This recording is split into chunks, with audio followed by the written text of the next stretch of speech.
ಬೆಂಗಳೂರಿನ ಪಂಚತಾರಾ ಹೋಟೆಲ್ಗಳ ಮೇಲೆ ದಾಳಿಯಾಗಿದೆ ಅಂತಂದ್ರೆ ಆಹಾರ ಇಲಾಖೆಯವರು ರೈಡ್ ಮಾಡಿದ್ದಾರೆ. ಸ್ಟಾರ್ ಹೋಟೆಲ್ಗಳ ಆಹಾರದ ಗುಣಮಟ್ಟ ಪರಿಶೀಲನೆ ನಡೀತಾ ಇದೆ. ಸಚಿವ ಯುಟಿ ಖಾದರ್ ಅವರ ಸೂಚನೆ ಮೇರೆಗೆ ಆಹಾರ ಇಲಾಖೆ ಹೀಗೆ ಅಲರ್ಟ್ ಆಗಿ ದಾಳಿಯನ್ನ ನಡೆಸಿದೆ ಅಥವಾ ರೈಡ್ ಮಾಡಿದೆ ಅನ್ನೋದು ತಿಳಿದು ಬರ್ತಾ ಇದೆ. ರಾಜ್ಯಾದ್ಯಂತ ಆಹಾರ ಇಲಾಖೆ ವಿಶೇಷ ಕಾರ್ಯಾಚರಣೆ ನಡೆಸ್ತಾ ಇದ್ದು ಸುಮಾರು 30 ವಿಶೇಷ ತಂಡಗಳನ್ನು ರಚಿಸಿ ವ್ಯಾಪಕವಾದಂತಹ ತಪಾಸಣೆ ನಡೆಸಲಾಗ್ತಾ ಇದೆ. ರಾಜ್ಯದ ವಿವಿಧ ನಗರಗಳ ಸ್ಟಾರ್ ಹೋಟೆಲ್ಗಳಲ್ಲಿ ಪರಿಶೀಲನೆ ನಡೀತಾ ಇದೆ.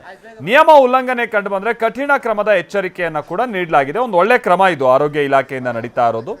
ವಿಷಯ ಅಂತ ಅಂದ್ರೆ ಈ ಬೀದಿ ಬದಿ ಹೋಟೆಲ್ಗಳು ಆಮೇಲೆ ಈ ದರ್ಶಿನಿ ಈ ತರದ ಹೋಟೆಲ್ಗಳಲ್ಲಿ ಹೇಗೆ ತಪಾಸಣೆ ನಡೀತಾ ಇತ್ತು ಅದೇ ರೀತಿಯಾಗಿ ಈ ಸ್ಟಾರ್ ಹೋಟೆಲ್ಗಳ ಮೇಲೂ ರೈಡ್ ಆಗಬೇಕು ಅಂತ ಬಹಳ ಮಂದಿ ಹೇಳ್ತಾ ಇರ್ತಿದ್ರು. ಯಾಕಂತಂದ್ರೆ ಗೊತ್ತಿರಲ್ಲ, ಅಲ್ಲಿ ಕಿಚನಿಗೆಲ್ಲ ಅಲೋವ್ ಇರಲ್ಲ, ಎಷ್ಟು ದಿನ ಅದನ್ನ ಇಟ್ಕೊಂಡಿರ್ತಾರೆ ಗೊತ್ತಿಲ್ಲ. ಈ ಏನು ರೋಡ್ ಸೈಡ್ ಅಥವಾ ಈ ಸಣ್ಣ ಪುಟ್ಟ ಹೋಟೆಲ್ ಅಂತ ಅಂದ್ರೆ ಇವತ್ತು ಮಾಡಿದಂಥದ್ದು ಇವತ್ತು ಬಹುತೇಕ ಖರ್ಚಾಗ್ಬಿಡುತ್ತೆ. ಬಟ್ ಸ್ಟಾರ್ ಹೋಟೆಲಲ್ಲಿ ಹಂಗಲ್ಲ, ಭಾಳ ದಿನ ಇಟ್ಕೊಂಡ್ಬಿಡ್ತಾರೆ. ಆ ಕಾರಣಕ್ಕಾಗಿ ಅಲ್ಲಿ ಆಹಾರದ ಗುಣಮಟ್ಟ ಅದನ್ನ ಯಾರು ಪರಿಶೀಲನೆಗೆ ಒಳಪಡಿಸಲ್ಲ. ಈ ಥರನಾದಂಥದ್ದು ಕೆಲವರು ಆಗಾಗ ದೂರು ಕೊಡ್ತಾ ಇರ್ತಾರೆ ಅಥವಾ ದೂರುಗಳು ಕೇಳಿ ಬರ್ತಾ ಇರುತ್ತೆ. ಹೀಗಾಗಿನೇ ಈಗ ರೈಡ್ ಆಗಿರೋದು. ನೋಡಿ, ಅಲ್ಲಿ ಈರುಳ್ಳಿ ಮತ್ತೊಂದು ಎಲ್ಲ ಅದು ಹೇಗೆ ಅವರು ಸ್ಟೋರ್ ಮಾಡಿ ಇಟ್ಕೊಂಡಿದ್ದಾರೆ, ಭಾಳ ದಿನಗಳಿಂದ ಸ್ಟೋರ್ ಮಾಡಿ ಇಟ್ಕೊಂಡಿದ್ದಾರೆ. ಲಲಿತ್ ಅಶೋಕ್ ಮೇಲೂ ಕೂಡ ಅಧಿಕಾರಿಗಳು ರೈಡ್ ಮಾಡಿದ್ದಾರೆ. 10ಕ್ಕೂ ಅಧಿಕ ಅಧಿಕಾರಿಗಳು ಲಲಿತ್ ಅಶೋಕ್ನಲ್ಲಿ ಕಿಚನ್ನಲ್ಲಿ ಪರಿಶೀಲನೆ ನಡೆಸ್ತಾ ಇದ್ದಾರೆ. ಅಲ್ಲೇನೋ ಈ ಭಾಳ ದಿವಸದ ಹಾಲನ್ನ ಹಂಗೆ ಇಟ್ಕೊಂಡಿದ್ರು ಅಂತೇನೋ ಕೆಲವು ಹೋಟೆಲ್ಗಳಲ್ಲೆಲ್ಲ ಹಾಗಾಗಿದೆಯಂತೆ. ಈಗ ನೋಡಿ, ನಿಮ್ಗೆ ಈಗ ಮಹಾರಾಷ್ಟ್ರದಲ್ಲೆಲ್ಲ ನಿಮ್ಗೆ ಗೊತ್ತಿರ್ಬೋದು, ಈ ಪನ್ನೀರ್ನೆಲ್ಲ ಬ್ಯಾನ್ ಮಾಡಿದಾರಲ್ಲಿ. ಅಂದರೆ ಕೆಲವು ಬ್ರ್ಯಾಂಡ್ಗಳಷ್ಟೇ ಉಳಿದಂಥವ್ರು ಈ ಭಾಳ ಕಮ್ಮಿ ರೇಟಿಗೆ ಮಾಡ್ತಾ ಇದ್ದಂಥದ್ದು ಪಾಮ್ ಆಯಿಲ್ ಮತ್ತೊಂದು ಏನೇನೋ ಹಾಕ್ಬಿಡ್ತಾರಂತ ಅದಕ್ಕೆ. ಸೊ ಈ ಥರದ ಪನ್ನೀರ್ಗಳನ್ನು ಅಲ್ಲಿ ಬ್ಯಾನ್ ಮಾಡಲಾಗಿದೆ. ಗುಜರಾತಲ್ಲೂ ಅದೇ ನಿರ್ಧಾರಕ್ಕೆ ಬರಲಾಗಿದೆ. ನಮ್ಮಲ್ಲೂ ಕಠಿಣವಾದಂಥ ನಿಯಮಗಳನ್ನು ಜಾರಿಗೆ ತರಬೇಕಾದಂಥದ್ದು ಅನಿವಾರ್ಯತೆ ಇದೆ. ಎಂಡ್ ಆಫ್ ದಿ ಡೇ ಜನ ದುಡಿಮೆ ಮತ್ತೊಂದು ಅದೆಲ್ಲ ಏನೇ ಇದ್ರೂ ಕೂಡ ಆರೋಗ್ಯ ಅತಿ ಮುಖ್ಯ. ಅಂತ ಆರೋಗ್ಯಕ್ಕೆ ಸಂಬಂಧಪಟ್ಟಾಗೆ ಕಲಬೆರಕೆ ವಸ್ತುಗಳು ಬಹಳ ಬಳಕೆ ಆಗ್ತಾ ಇದ್ರೆ ಆರೋಗ್ಯ ಕೆಡುತ್ತೆ. ಹಾಗಾಗಿನೇ ಆರೋಗ್ಯ ಇಲಾಖೆ ಇದರ ಕ್ರಮ ತೆಗೆದುಕೊಂಡು, ಇನ್ಫ್ಯಾಕ್ಟ್ ಹಿಂದೆ ದಿನೇಶ್ ಗುಂಡೂರಾವ್ ಅವರು ಮಿನಿಸ್ಟರ್ ಆಗಿದ್ದಂಥ ಸಂದರ್ಭದಲ್ಲಿ ಈ ಭಾಳಷ್ಟು ಮೇಲಿನ ಮೇಲೆ ಈ ಥರನಾದಂಥ ರೈಡ್ಗಳನ್ನು ಅವ್ರು ಮಾಡಿಸ್ತಾ ಇದ್ರು. ಜನರಿಗೆ ಅದನ್ನು ಕಂಪ್ಲೀಟಾಗಿ ತಡೆಗಟ್ಟಕ್ಕಾಗಲ್ಲ, ಆದರೆ ಜನರಿಗೆ ಒಂದು ಎಜುಕೇಟ್ ಮಾಡ್ದಂಗೆ ಈ ಗೋಬಿ ಮಂಚೂರಿಯಲ್ಲಿ ಏನೇನು ಬಳಸ್ತಾ ಇದ್ದಾರೆ, ಅದರಲ್ಲಿ ಕ್ಯಾನ್ಸರ್ ಕಾರಕವಾದಂಥ ವಸ್ತುಗಳು, ಪೂರಿಯಲ್ಲಿ ಬಳಸುವಂಥ ಎಣ್ಣೆ, ಈ ಥರದ್ದೆಲ್ಲವನ್ನ ಕೂಡ ಮೇಲಿನ ಮೇಲೆ ಪರಿಶೀಲನೆಗೆ ಒಳಪಡಿಸ್ತಾ ಇದ್ರಲ್ಲ, ಜನರಿಗೆ ಸ್ವಲ್ಪ ಎಜುಕೇಟ್ ಆಗ್ತಾರೆ ಜನ. ಶಾಂಗ್ರಿಲಾ ಹೋಟೆಲ್ ಮೇಲೂ ಕೂಡ ದಾಳಿಯಾಗಿದೆಯಂತೆ. ಆಹಾರ ಸುರಕ್ಷತಾ ಅಧಿಕಾರಿಗಳು ಪರಿಶೀಲನೆ ನಡೆಸ್ತಾ ಇದ್ದಾರೆ. ಶಾಂಗ್ರಿಲಾ ಹೋಟೆಲ್ ಮೇಲೆ ಅಧಿಕಾರಿಗಳು ರೈಡ್ ಆದಂಥ ಸಂದರ್ಭದಲ್ಲಿ ಅಲ್ಲೂ ಕೂಡ ಕಿಚನ್ನ ತಪಾಸಣೆಗೆ ಒಳಪಡಿಸಿದ್ದಾರೆ. ಈ ಸ್ಟಾರ್ ಹೋಟೆಲ್ ಅಂತ ಅಂದ್ರೆ ಏನು, ಜನರಿಗೆ ಒಂದು ಭಾವನೆ ಬಂದ್ಬಿಡುತ್ತೆ, ಅಲ್ಲಿ ಸಿಗುವಂಥ ಫುಡ್ ಎಲ್ಲ ಭಾಳ ಚೆನ್ನಾಗಿರುತ್ತೆ, ಭಾಳ ಫ್ರೆಶ್ ಆಗಿರುತ್ತೆ ಮತ್ತೊಂದು ಅನ್ನುವಂಥದ್ದು. ಆದರೆ ಒಳಗೆ ಕಿಚನ್ ಹೊಕ್ಕದಂಥ ಸಂದರ್ಭದಲ್ಲೇ ಗೊತ್ತಿರುತ್ತೆ ಏನು ಬಂಡವಾಳ ಇವ್ರದ್ದು ಅಂತ. ಆ ಕಾರಣಕ್ಕಾಗಿಯೇ ಹೀಗೆ ಪರಿಶೀಲನೆಗೆ ಒಳಪಡಿಸಲಾಗಿದೆ. ಆಮೇಲೆ ಹೋಟೆಲ್ನವರು ಬಹುತೇಕ ಸಂದರ್ಭದಲ್ಲಿ ಏನು ಈ ಕಿಚನನ್ನು ಔಟ್ಸೋರ್ಸ್ ಕೊಟ್ಟಿರ್ತಾರೆ, ಅಲ್ಲಿ ಶೆಫು ಕಿಚನ್ನು ಮತ್ತೊಂದು ಏನು ಅಂತ. ಹೋಟೆಲ್ ಬ್ರ್ಯಾಂಡ್ ಮೇಲೆ ಎಲ್ಲ ನಡೀತಾ ಇರುತ್ತಿದ್ದು. So hotel brand okay good, ನೀವು ಕಿಚನ್ ಔಟ್ಸೋರ್ಸ್ ತಗೊಂಡವರು ಅಥವಾ ನೀವು ಕಿಚನ್ ಹೆಂಗೆ ವ್ಯವಸ್ಥೆ ಮಾಡ್ಕೊಂಡು ಚೆನ್ನಾಗಿ ಮಾಡ್ತಾ ಇದ್ದೀರಾ ನೀವು, ಅದನ್ನೆಲ್ಲ ಪರಿಶೀಲನೆಗೆ ಒಳಪಡಿಸ್ಬೇಕಲ್ಲ.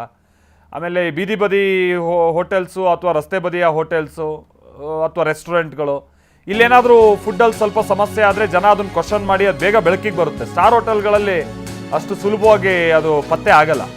ನೋಡಿ, ಶಾಂಗ್ರಿಲಾ ಹೋಟೆಲ್ನಲ್ಲಿ ಈರುಳ್ಳಿ ಆಲೂಗಡ್ಡೆ ಎಲ್ಲ ಕೊಳತಂಥ ರೀತಿಯಾಗಿತ್ತಂತೆ. ಹೋಟೆಲ್ ಕಿಚನ್ ಪರಿಶೀಲನೆ ಸಂದರ್ಭದಲ್ಲಿ ಕೊಳೆತ ತರಕಾರಿಗಳು ಪತ್ತೆ ಆಗಿದೆ ಅಂತೇಳಿ ತಿಳಿದು ಬರ್ತಾ ಇದೆ ಶಾಂಗ್ರಿಲಾ ಹೋಟೆಲಿಗೆ ಸಂಬಂಧಪಟ್ಟಂಗೆ. ಆಮೇಲೆ ಇನ್ಯಾವುದೋ ಹೋಟೆಲಲ್ಲಿ ಸುಮಾರು 31 ಲೀಟರಷ್ಟು ಹಾಲು ಅದು ಹಾಳಾಗಿಬಿಟ್ಟಿದೆಯಂತೆ. ಹಾಳಾಗಿರುವ ಹಾಲನ್ನು ಇಟ್ಕೊಂಡಿರೋದು ನೋಡಿ, ಈ ರೀತಿಯಾದಂಥ ಹಾಲನ್ನು ಬಳಸಿ ನೋಡಿ, ಅವಧಿ ಮೀರಿದ 31 ಲೀಟರ್ ಹಾಲು ಪತ್ತೆ ಆಗಿದೆ ಲಲಿತ್ ಅಶೋಕದಲ್ಲೇ. ಸೊ ಈ ಹಾಲನ್ನು ಅವರು ಗ್ರಾಹಕರಿಗೆ ಕೊಟ್ಟರೆ ಸಮಸ್ಯೆ ಆಗಿಬಿಡುತ್ತೆ ಆರೋಗ್ಯಕ್ಕೆ ಸಂಬಂಧಪಟ್ಟಂಗೆ. ಆ ಕಾರಣಕ್ಕಾಗಿಯೇ ಈಗೆಲ್ಲ ನೋಟಿಸ್ ಕೊಟ್ಟು ಕ್ರಮ ವಹಿಸೋದಕ್ಕೆ ಅಧಿಕಾರಿಗಳು ಸಜ್ಜಾಗಿದ್ದಾರೆ ಅಂತೇಳಿ ತಿಳಿದು ಬರ್ತಾ ಇದೆ. ಮತ್ತು ಔಷಧ ಆಡಳಿತ ಇಲಾಖೆಯಿಂದ ಬೆಂಗಳೂರು ನಗರದಲ್ಲಿರುವ ಎಲ್ಲ 5 ಸ್ಟಾರ್ ಮತ್ತು 3 ಸ್ಟಾರ್ ಹೋಟ್ಲ್ ಮೇಲೆ ಇವತ್ತು 60 ಹೋಟ್ಲುಗಳಲ್ಲಿ ಇವತ್ತು ನಾವು ರೈಡನ್ನು ಮಾಡಿದ್ದೀವಿ. ಇದರಲ್ಲಿ ನಾವು ಮೂಲತಃ ನೋಡೋದೇನೆಂದರೆ ಸ್ವಚ್ಛತೆ ನೋಡ್ತೀವಿ ಮತ್ತು ಅಲ್ಲಿ ಇರುವ ಸಾಮಗ್ರಿಗಳು, ಚಿಕನ್ ಇರ್ಬೋದು, ಮಟನ್ ಇರ್ಬೋದು, ವೆಜಿಟೇಬಲ್ಸ್ ಇರ್ಬೋದು, ಎಲ್ಲಿಂದ ತಗೊಂಡಿದ್ದಾರೆ ಮತ್ತು ಅದೇನು ಎಕ್ಸ್ಪೈರಿ ಡೇಟ್ ಒಳಗಿದೆಯಾ ಅದನ್ನು ನೋಡ್ತಾ ಇದ್ದೀವಿ. ಅದ್ರ ಜೊತೆಗೆ ಕ್ಲೀನಿನೆಸ್ ಒಂದು ನೋಡ್ತೀವಿ. ಆಮೇಲೆ ಸೆಂಟ್ರಲೈಸ್ಡ್ ಕಿಚನ್ ಅಂತ ಇರುತ್ತೆ ಇವ್ರದ್ದು ಇವತ್ತು ನೋಡ್ಕೊಂಡು ನಾಳೆ ಸೆಂಟ್ರಲೈಸ್ಡ್ ಕಿಚನಲ್ಲಿ ಅಲ್ಲೂ ಇನ್ಸ್ಪೆಕ್ಷನ್ ಮಾಡಿ ಅವ್ರು ಎಲ್ಲಿಂದ ತರ್ತಾರೆ, ಇದು ಮಟನ್ನು ಚಿಕನ್ ಇವೆಲ್ಲ ಆರೋಗ್ಯಕರವಾಗಿದೆ ಮತ್ತು ಸೆಂಟ್ರಲೈಸ್ಡಲ್ಲಿ ಏನೇನು ಮಾಡ್ತಾರೆ ಲೈಸೆನ್ಸ್ ಪ್ರಕಾರ ನಡ್ಕೊಂತಿದ್ದಾರೆ ಅನ್ನೋದು ಒಂದು ನೋಡಲಿಕ್ಕೆ ಇವತ್ತು ನಾಳೆ ಡ್ರೈವ್ ಮಾಡಿದ್ದೇವೆ. ಆರೋಗ್ಯ ಸುರಕ್ಷತಾ ಮತ್ತು ಔಷಧ ಆಡಳಿತ ಇಲಾಖೆಯಿಂದ ಬೆಂಗಳೂರು ನಗರದಲ್ಲಿರುವ ಎಲ್ಲ 5 ಸ್ಟಾರ್ ಮತ್ತು 3 ಸ್ಟಾರ್ ಹೋಟ್ಲ ಮೇಲೆ ಇವತ್ತು ಒಂದೊಂದು ಹೋಟ್ಲಲ್ಲಿ ಒಂದೊಂದು ನ್ಯೂನತೆಗಳಿದೆ. ಈಗ ಇಲ್ಲಿ ನೋಡಿದಾಗ ಒಂದು 31 ಲೀಟ್ರ್ ಹಾಲು ಎಕ್ಸ್ಪೈರಿ ಡೇಟ್ ಇತ್ತು, ಅದನ್ನು ಈಗ ಚಲಿಸಿದ್ದೀವಿ, ಡೆಸ್ಟ್ರಾಯ್ ಮಾಡಿದ್ದೀವಿ. ಶಾಂಗ್ರಿಲಾ ಹೋಟ್ಲಲ್ಲಿ ಕೊಳ್ತಾಗಿರೋ ತರಕಾರಿಗಳು, ಈರುಳ್ಳಿ ಟೊಮೆಟೊ ಎಲ್ಲ ಕೊಳ್ತಾಗಿತ್ತು, ಅದನ್ನ ಇಟ್ಟಿದ್ರು, ಅದನ್ನೆಲ್ಲ ಸೀಸ್ ಮಾಡಿದ್ದೀವಿ.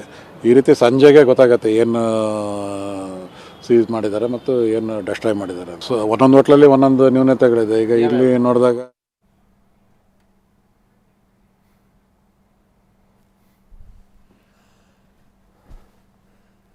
ಕಿರಣ್ ಸೂರ್ಯ ನಮ್ಮ ಪ್ರತಿನಿಧಿ ಇದಕ್ಕೆ ಸಂಬಂಧಪಟ್ಟಂಗೆ ಡೀಟೇಲ್ಸ್ ಅನ್ನ ಕೊಡ್ತಾರೆ. ಕಿರಣ್ ಸೂರ್ಯ, ಈ ಸಣ್ಣ ಪುಟ್ಟ ಹೋಟೆಲು ರೆಸ್ಟೋರೆಂಟಲ್ಲೆಲ್ಲ ಬಹಳ ಬೇಗ ಗೊತ್ತಾಗ್ಬಿಡುತ್ತೆ ಕಿಚನ್ ಏನಾದರೂ ಸರಿಯಾಗಿ ಅವ್ರು ನಿರ್ವಹಿಸ್ತಾ ಇಲ್ಲ ಮತ್ತೊಂದು ಅಂತ ಅಂದ್ರೆ ದರ್ಶಿನಿ ಹೋಟೆಲ್ನಲ್ಲೆಲ್ಲ. ಈ ದೊಡ್ಡ ದೊಡ್ಡ ಹೋಟೆಲ್ ಬಂಡವಾಳ ಗೊತ್ತಾಗಬೇಕು ಅಂತ ಅಂದ್ರೆ ಈ ರೀತಿಯಂತ ರೈಡ್ಗಳು ಅವಾಗವಾಗ ಆಗ್ತಾ ಇರಬೇಕು. ಸೊ ಈಗಂತೂ ರೈಡ್ ಆಗಿದೆ. ಏನು ಬಹಳ ಕಳಪೆ ರೀತಿಯಾಗಿ ಕೆಲ ಕಿಚನ್ ಮೇಂಟೆನೆನ್ಸ್ ಎಲ್ಲ ಕಂಡು ಬಂದಿದ್ಯಂತ ಏನೇನು ಡೀಟೇಲ್ಸ್ ಗೊತ್ತಾಗಿದೆ ಕಿರಣ್? ಅದು ಮಲ್ತೇಶ್, ಆರೋಗ್ಯ ಸಚಿವ UT ಖಾದರ್ ಅವರ ಒಂದು ಸೂಚನೆ ಮೇರೆಗೆ ಈಗಾಗಲೇ ಕೂಡ ರಾಜಧಾನಿ ಬೆಂಗಳೂರು ಸೇರಿದಂತೆ ರಾಜ್ಯದ 60ಕ್ಕೂ ಹೆಚ್ಚು ಪಂಚತಾರಾ ಹೋಟೆಲ್ಗಳ ಮೇಲೆ ಈಗಾಗಲೇ ಆಹಾರ ಸುರಕ್ಷತಾ ಇಲಾಖೆಯ ಅಧಿಕಾರಿಗಳು ಈಗಾಗಲೇ ರೈಡನ್ನು ಕೂಡ ಮಾಡಿರುವಂಥದ್ದು. ಸದ್ಯ ನಾನೀಗ ಲಲಿತ್ ಅಶೋಕ್ ಹೋಟೆಲ್ನ ಮುಂಭಾಗದಲ್ಲಿ ಇವತ್ತು ಬೆಳಗ್ಗೆ 10ಕ್ಕೂ ಹೆಚ್ಚು ಅಧಿಕಾರಿಗಳು ಈಗಾಗಲೇ ರೈಡನ್ನು ಮಾಡಿರುವಂಥದ್ದು. ಲಲಿತ್ ಅಶೋಕ್ ಹೋಟೆಲ್ನ ಇಂಚಿಂಚು ಕೂಡ ಈಗಾಗಲೇ ಅಧಿಕಾರಿಗಳು ಪರಿಶೀಲನೆ ಮಾಡಿರುವಂಥದ್ದು. ಅಂದರೆ ಫುಡ್ಡನ್ನು ಮಾಡುವಂತಹ ಅಡುಗೆ ಮನೆ ಆಗಿರ್ಬೋದು, ಮತ್ತು ಆಹಾರವನ್ನು ಏನು ಶೇಖರಣೆ ಮಾಡುವಂತಹ ಸೆಂಟ್ರಲೈಸ್ಡ್ ಕಿಚನ್ ಆಗಿರ್ಬೋದು, ಈ ತರಹದ ಎಲ್ಲ ಜಾಗಗಳನ್ನು ಕೂಡ ಈಗಾಗಲೇ ಆಹಾರ ಸುರಕ್ಷತಾ ಇಲಾಖೆಯ ಅಧಿಕಾರಿಗಳು ತಪಾಸಣೆಯನ್ನು ಮಾಡಿರುವಂಥದ್ದು. ಫ್ರಿಡ್ಜ್ನಲ್ಲಿ 31 ಲೀಟರ್ಗೂ ಹೆಚ್ಚು ಅಂದರೆ ಎಕ್ಸ್ಪೈರಿ ಆಗಿರುವಂತಹ ಹಾಲನ್ನು ಇಟ್ಟಿದ್ರು ಅಂತೇಳಿ ಆ ಹಾಲನ್ನು ಈಗಾಗಲೇ ಅಧಿಕಾರಿಗಳು ಸಂಪೂರ್ಣವಾಗಿ ಎಲ್ಲದನ್ನು ಕೂಡ ಒಡೆದು ಚರಂಡಿಗೆ ಬಿಟ್ಟಿರುವಂಥದ್ದು. ಅಂದರೆ ಕಾರಣ ಏನಂತಂದರೆ ಇದನ್ನು ಗ್ರಾಹಕರಿಗೆ ನೀಡಿದಂಥ ಸಂದರ್ಭದಲ್ಲಿ ತುಂಬ ದೊಡ್ಡ ಮಟ್ಟದಲ್ಲಿ ಸಮಸ್ಯೆ ಉಂಟಾಗಬಹುದು ಅನ್ನುವಂತಹ ಮುಂಜಾಗ್ರತಾ ಕ್ರಮದ ಹಿನ್ನೆಲೆಯಲ್ಲಿ ಈಗಾಗಲೇ ಕೂಡ ಹಾಲನ್ನು ಬಿಟ್ಟಿರುವಂಥದ್ದು ಒಂದು. ಎರಡನೇದು, ಪ್ರತಿಯೊಂದು ಆಹಾರದ ಸಾಮಗ್ರಿಗಳನ್ನು ಕೂಡ ಈಗಾಗಲೇ ತಪಾಸಣೆಯನ್ನು ಮಾಡ್ತಾ ಇರುವಂಥದ್ದು. ಈಗಾಗಲೇ ಆಹಾರ ಸುರಕ್ಷತಾ ಇಲಾಖೆಯ ಆಯುಕ್ತರಾಗಿರುವಂತಹ ಶ್ರೀನಿವಾಸ್ ಅವರು ಕೂಡ ಒಂದು ಲಲಿತ್ ಅಶೋಕ್ಗೆ ಭೇಟಿಯನ್ನು ಕೊಟ್ಟಿದ್ದರು. ಭೇಟಿಯನ್ನು ಕೊಟ್ಟು ಸುರಕ್ಷತೆಗೆ ಸಂಬಂಧಪಟ್ಟಂತೆ ಮತ್ತು ಏನೇನು ಕ್ಲೀನ್ಲಿನೆಸ್ಸನ್ನು ಇಲ್ಲಿ ಮೇಂಟೈನ್ ಮಾಡಿದ್ದಾರೆ ಎಲ್ಲವನ್ನೂ ಕೂಡ ತಪಾಸಣೆ ಮಾಡಿರುವಂಥದ್ದು. ಸದ್ಯ ಅವರು ಮಾತಾಡಿದಂಥ ಸಂದರ್ಭದಲ್ಲಿ ಹೇಳ್ತಾ ಇರುವಂಥದ್ದು ಅಂದರೆ ಚಿಕನ್ ಆಗಿರ್ಬೋದು, ಮಟನ್ ಆಗಿರ್ಬೋದು ಅಂಥದ್ದು, ಮೀನು ಅಂದರೆ ಎಷ್ಟು ದಿನಗಳ ಕಾಲ ಅದನ್ನು ಶೇಖರಣೆಯನ್ನು ಮಾಡಿಟ್ಟಿದ್ದಾರೆ, ಅದರ ಗುಣಮಟ್ಟ ಏನು, ಅದನ್ನು ಎಷ್ಟು ದಿನಗಳ ಕಾಲ ಇಡಬಹುದು, ಇವೆಲ್ಲವನ್ನು ಕೂಡ ಪರಿಶೀಲನೆಯನ್ನು ಮಾಡಿರುವಂಥದ್ದು. ಅಂದರೆ ಹಾಲನ್ನು 31 ಲೀಟರ್ನಷ್ಟು ಹಾಲನ್ನು ಎಕ್ಸ್ಪೈರಿ ಆಗಿದ್ದಂತಹ ಹಾಲನ್ನು ಇಟ್ಟಿರುವಂಥ ಹಿನ್ನೆಲೆ ಈಗಾಗಲೇ ಕೂಡ ನೋಟಿಸನ್ನು ಕೊಟ್ಟಿದ್ದೀವಿ. ಇನ್ನೂ ನಾಳೆವರೆಗೂ ಕೂಡ ಈ ಒಂದು ತಪಾಸಣೆಯನ್ನು ಮುಂದುವರಿಸ್ತೀವಿ. ನಾಳೆಯೂ ಕೂಡ ರಾಜ್ಯಾದ್ಯಂತ ಮತ್ತು ಬೆಂಗಳೂರಿನಲ್ಲೂ ಕೂಡ ಈ ಒಂದು ತಪಾಸಣೆಯನ್ನು ಮಾಡ್ತೀವಿ. ಅಂದರೆ ಬೆಂಗಳೂರಿನಲ್ಲಿರುವಂಥ ಶಾಂಗ್ರಿಲಾ ಹೋಟೆಲ್ ಇರ್ಬೋದು, JW ಮ್ಯಾರಿಯಟ್ ಹೋಟೆಲ್ ಇರ್ಬೋದು, ವಿಂಡ್ಸರ್ ಮ್ಯಾನಲ್ ಹೋಟೆಲ್ ಇರ್ಬೋದು, ಎಲ್ಲ ಹೋಟೆಲ್ಗಳ ಮೇಲೂ ಕೂಡ ಈಗಾಗಲೇ ದಾಳಿಯನ್ನು ಮಾಡಿದ್ದೀವಿ. ಶಾಂಗ್ರಿಲಾ ಹೋಟೆಲ್ನಲ್ಲಿ ಈಗಾಗಲೇ ಕೊಳೆತ ಆಲೂಗಡ್ಡೆ ಇರ್ಬೋದು, ಈರುಳ್ಳಿ ಇರ್ಬೋದು, ಇವೆಲ್ಲವೂ ಕೂಡ ಪತ್ತೆ ಆಗಿದೆ. ಅಲ್ಲೂ ಕೂಡ ತಪಾಸಣೆಯನ್ನು ಮಾಡ್ತೀವಿ. ಇನ್ನೂ ಸಾಕಷ್ಟು ದಿನಗಳ ಕಾಲ ಈ ಒಂದು ತಪಾಸಣೆ ಮುಂದುವರಿಯುತ್ತೆ. ಯಾವ್ಯಾವ ಹೋಟೆಲ್ಗಳಲ್ಲಿ ಇಂತಹ ಒಂದು ಲೋಪದೋಷಗಳು ಕಂಡು ಬರುತ್ತೋ ಅವರಿಗೆ ಮೊದಲಿಗೆ ನೋಟಿಸನ್ನು ಕೊಡ್ತೀವಿ. ಅದಾದ ನಂತರದಲ್ಲಿ ದಂಡವನ್ನು ಹಾಕ್ತೀವಿ. ತುಂಬ ದೊಡ್ಡ ಮಟ್ಟದಲ್ಲಿ ಲೋಪದೋಷಗಳೇನಾದ್ರು ಕಂಡು ಬಂದರೆ ಲೈಸೆನ್ಸನ್ನು ಕೂಡ ಸೀಸ್ ಮಾಡುವಂಥ ಎಲ್ಲ ಸಾಧ್ಯತೆಗಳು ಕೂಡ ಇದೆ ಅನ್ನೋಂಥ ಒಂದು ಮಾತುಗಳನ್ನು ಈಗಾಗಲೇ ಶ್ರೀನಿವಾಸ್ ಅವರು ಹೇಳ್ತಾ ಇರುವಂಥದ್ದು. Maltesh, thank you Kiran.